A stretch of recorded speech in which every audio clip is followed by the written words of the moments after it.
मैं कांग्रेस हूँ। मैंने ही हिंदू मुक्त पाकिस्तान बनाया। मैंने ही हिंदू मुक्त बांग्लादेश बनाया। मैंने ही हिंदू मुक्त कश्मीर बनाया। मैंने ही हिंदू मुक्त आसाम बनाया। मैंने ही हिंदू मुक्त केरल बनाया। मैं ही हिंदू मुक्त हैदराबाद बनाने का सौभाग्य प्राप्त करता हूँ।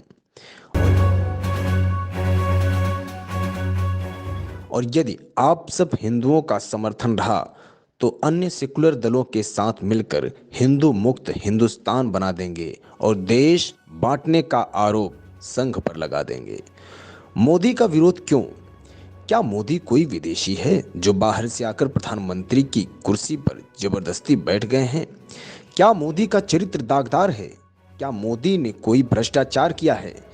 क्या मोदी अपनी तिजोरी भर रहे हैं जो नेहरू गांधी परिवार की तरह? क्या मो- क्या मोदी का कोई बेटे, भतीजे, भाई, भौजाई को लाभ देने में लगे हैं? क्या मोदी की विश्वसनीयता संदेह के घेरे में है? क्या मोदी राष्ट्र विरोधी कार्य कर रहे हैं? क्या मोदी कामचोर हैं? स्वयं से ये सवाल करने पर हर बार अंतर्मन जवाब देगा, नहीं नहीं। तब मोदी से एलर्जी क्यों?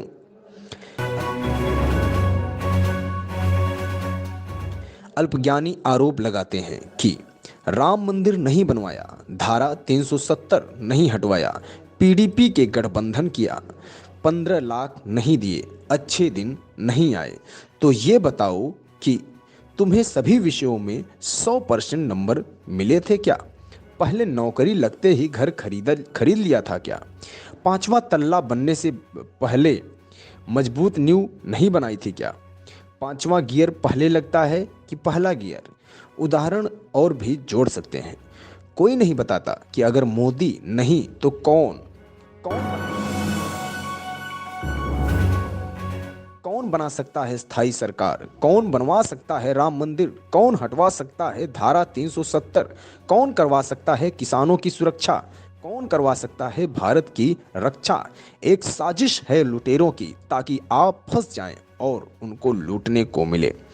2014 से आज तक सारे चोर, चुहार, देशद्रोही, आतंकी टाइप के लोग क्यों पगलाए हैं? जरा सोचिए।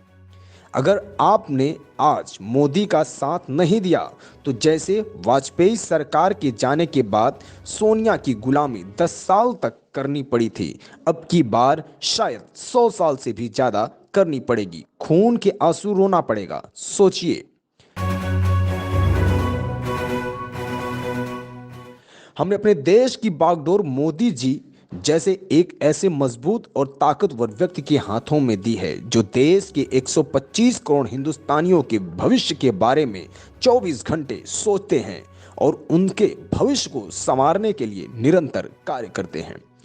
मीडिया और लोगों का विरोध सुनकर भी वो देश के भविष्य के लिए कार्य कर रहे हैं, अपने लिए नहीं, हमारे भारत के स्वर्णिम भविष्य के लिए जी रहे हैं। गर्व करें कि आप मोदी के समर्थक हैं, कोई इटली की टीम के गुलाम नहीं या चीन के का साथ देने वाली वामपंथी नहीं, न ही अन्ना हजारे के साथ भारत माता की जय बोलकर सीएम बनाने वाले और आज भारत माता की जय नहीं बोलने वाले को जायज ठहराने वाले किसी के चेले नहीं। 10 लोगों को शेयर करें ये ऑडियो। दुष्प्रचार करने वालों को तो पैसा मिलता है, देश से उनको कोई मतलब नहीं, पर आप सुप्रचार करें। आप सुप्रचार करें तो हमारा आपका देश सुरक्षित रहेगा और आने वाली आपकी पीढ़ियां एक जगत गुरु भारत की संतानें होंगी।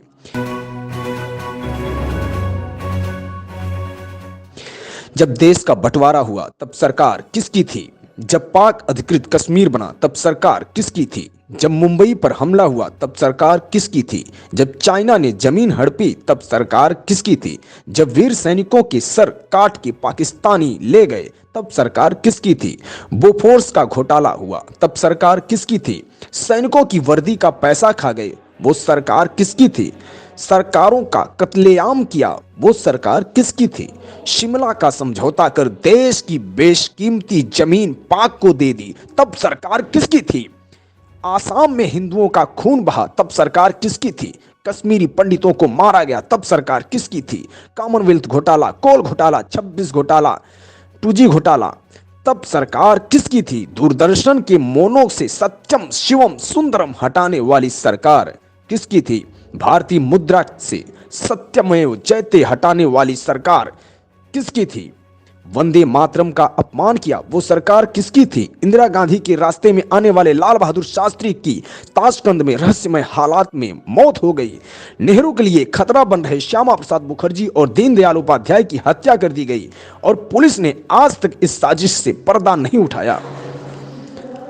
राजीव गांधी के लिए चुनौती बन रहे वीर बहादुर सिंह की पेरिस में मौत हो गई जबकि उनके हृदय को कोई समस्या नहीं थी। सोनिया गांधी के खिलाफ कांग्रेस अध्यक्ष का चुनाव लड़ने की दो लोगों ने हिम्मत की, राजेश पायलट और जितेंद्र प्रसाद। राजेश पायलट की कार को एक रहस्यमय ट्रक टक्कर मारकर गायब हो गया और जितेंद्र प्रसाद बरेली के सर्किट हाउस में मर गए।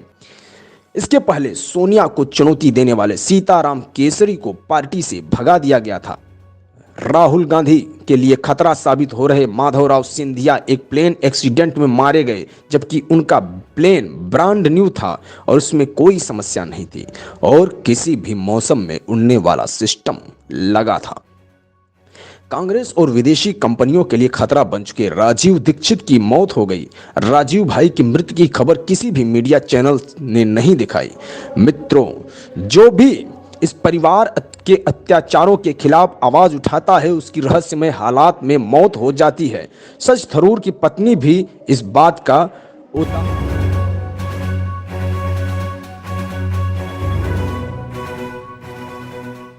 उदाहरण है।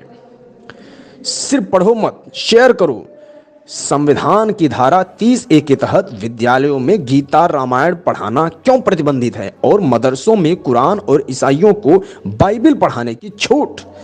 हिंदू मंदिरों और तीर्थ स्थानों के चढ़ावे पर 70% सरकार का हक, मस्जिदों और मजारों पर चढ़ावे का पूरा हक उन्हीं का, साथ ही सरकारी अनुदान। बाबा अमरनाथ कैलाश पर्वत की यात्रा पर सरकार को टैक्स, लेकिन हज यात्रा पर सब्सिडी।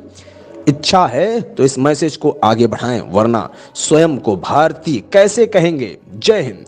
मित्रों, ये लाइनें, पंक्तियां जरूर पढ़िएगा, पूरा पढ़िएगा।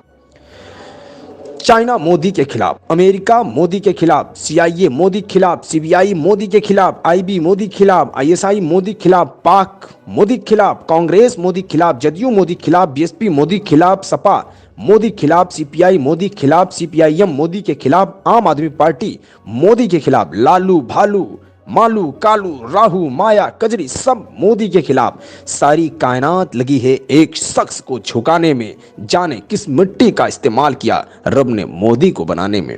मैं मुफ्त भोजन दूंगा राहुल गांधी, मैं मुफ्त पानी दूंगा केजरीवाल। न तो मैं मुफ्त पानी दूंगा न ही मुफ्त भोजन दूंगा की बात करूंगा, बल्कि मैं इतने रोजगार पैदा करूंगा, भारत के युवाओं को इतना सक्षम कर दूंगा कि मेरे देश का हर एक व्यक्ति स्वाभिमान से अपना भी पेट भरेगा और दूसरों की भी प्यास बुझाएगा। नरेंद्र मोदी। अगर देश के लिए कुछ करना है तो यह संदेश 3 लोगों को भेजें, बस एक कड़ी जोड़कर देखें, पूरा देश जुड़ जाएगा। जरा सा फॉरवर्ड करिए इस वीडियो को।